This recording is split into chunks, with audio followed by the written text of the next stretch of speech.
Ya, Bismillahirrahmanirrahim. Assalamualaikum warahmatullahi wabarakatuh. Perkenalkan, saya Fajri Jarawan Ahmad dari eh, Informatika dengan NIM 2304010102799 akan mempraktekkan bagaimana cara merakit komputer dengan menggunakan software Cisco IT Essential Virtual Desktop. Berikut caranya. Yang pertama ada pemasangan power supply ke dalam casing CPU dan disesuaikan dengan posisinya. Kemudian dipasang sekrup supaya tidak mudah lepas. Next step adalah kita beralih ke motherboard. Di sini eh, first step adalah memasang RAM pada slot RAM. RAM yang dipasang harus sesuai dengan slot RAM. Kalau tidak, dia tidak akan masuk karena ada benjolan pada slot RAM yang mengidentifikasi jenis RAM, gitu, apakah itu DDR4 atau DDR5. Nah, setelah dipasang pada slot RAM, dikunci, jangan lupa supaya tidak mudah lepas. Kemudian seperti ini, lanjutkan pemasangan RAM lagi. Next step adalah pemasangan CPU. Pemasangan CPU juga harus diperhatikan slotnya dengan CPU-nya harus sesuai. Kalau tidak, dia tidak akan bisa masuk dan kalau dipaksa dia akan rusak gitu, merusak soket CPU dan CPU-nya gitu, pin-pinnya. Setelah dipasang, jangan lupa juga dikunci. Next step ditambahkan juga thermal paste, kemudian dipasang heatsink di atas CPU yang ditambahkan thermal paste gitu. Dan jangan lupa di lock, kemudian dicolok kabel heatsink ke motherboard seperti ini dan jangan lupa juga posisinya harus sesuai gitu. Dan next step motherboard yang sudah dipasang komponen dimasukkan ke dalam casing CPU seperti ini dan disesuaikan posisinya. Nah, setelah masuk jangan lupa juga ditambahkan sekrup itu supaya ya tentu saja ini emang prosedur harus dipasang supaya tidak mudah lepas juga gitu. Jika sudah, maka bisa lanjut ke next step yaitu dengan menambahkan slot-slot kartu adapter gitu ke dalam motherboard dan casing seperti ini. Ini NIC misal pasang, kemudian dipasangkan skrup di atasnya supaya kokoh dengan casing. Kemudian wireless NIC dipasang dengan casing dan ke motherboard melalui slot PCI ataupun PCI Express. Kemudian ditambah juga video adapter atau bisa disebut GPU juga ya.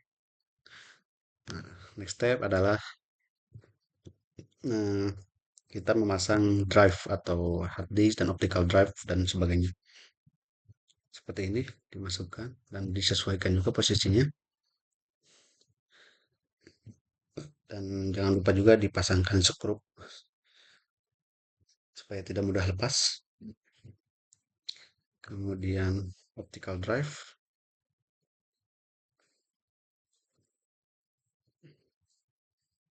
Hmm, Di sini optical drive itu external drive ya, bisa opsional ya, bisa disebut opsional itu. Mungkin teknologi komputer zaman dulu itu masih pakai optical drive gitu, jadi pakai kaset CD. Kalau sekarang mungkin sudah jarang digunakan juga ya untuk komputer modern. Mungkin seperti ini pemasangan optical drive di luar CPU dipasangkan dan jangan lupa juga ditambah skrup, kemudian ditambah floppy disk. Sama ini juga mungkin drive jadul ya, jarang juga yang pakai itu. Nah, pasang, kemudian pasang juga skrup. Nah, selanjutnya adalah menyambungkan kabel-kabel seperti pata kabel, floppy kabel, SATA kabel. Ini kabel-kabel drive yang sebelumnya dipasang gitu. Seperti ini dipasang ke slot sesuai pata dengan pata slot. Pasang floppy dengan floppy slot dan di apa ya sesuaikan juga posisinya gitu supaya dapat terhubung. Kalau tidak sesuai dia tidak akan bisa terhubung seperti itu. Kemudian ada SATA pasang ke slot SATA seperti ini. Bentar, sebentar. Agak ngelag ya, sebentar. Seperti ini, masuk. Kemudian kita sambung-sambungkan juga kabel-kabel yang teruntai tadi dari power supply, dari apa namanya ini fan, gitu, dan sebagainya. Dari kabel ini namanya apa hard drive, dan seperti ini. Dan sesuaikan juga slotnya supaya dapat terhubung. Kemudian ini sambungkan dengan ini, sesuaikan juga posisinya supaya dapat. Dan ini power supply dihubungkan dengan motherboard, dan di sini ada sesuaikan juga sesuai bentuk. Ini terhubungkan juga dengan motherboard seperti ini. Kemudian slot apa namanya disk gitu, dengan power supply seperti ini satu. Ini juga pinnya harus sesuai. Ini juga untuk hard disk dengan power supply. Dan ya nextnya adalah kita menutup casing dengan penutup casingnya ya, karena untuk pemasangan kabel, pemasangan komponen sudah selesai seperti ini. Di sini casing apa namanya casing ditutup dengan case panel sebutannya, dan tidak lupa juga ditambah skrup supaya tidak longgar.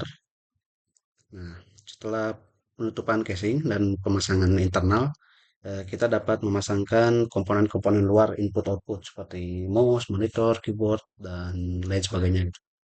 Dan seperti ini komponennya. Untuk monitor masukkan dengan apa namanya? Ya, dengan slot yang sesuai gitu. Seperti ini. Masuk. Eh, keyboard dengan mungkin ini teknologi jadul juga ya, karena sekarang mungkin keyboard sudah pakai USB gitu. Masukkan juga, sama untuk mouse juga dimasukkan kabelnya, dipasangkan gitu. Kemudian USB, pasang. Kemudian kabel Ethernet untuk akses koneksi jaringan dan wireless seperti ini. Kemudian sambungkan power supply dengan ya stop kontak gitu supaya dapat menyala. Setelah dipasang kabel-kabel eksternal dan komputer dapat digunakan gitu, seperti itu. Nah, mungkin untuk praktek simulasi dari cara perakitan komputer menggunakan Cisco IT Essential Virtual Desktop seperti ini. Mungkin kurang lebihnya, mohon maaf. Terima kasih. Assalamualaikum warahmatullahi wabarakatuh.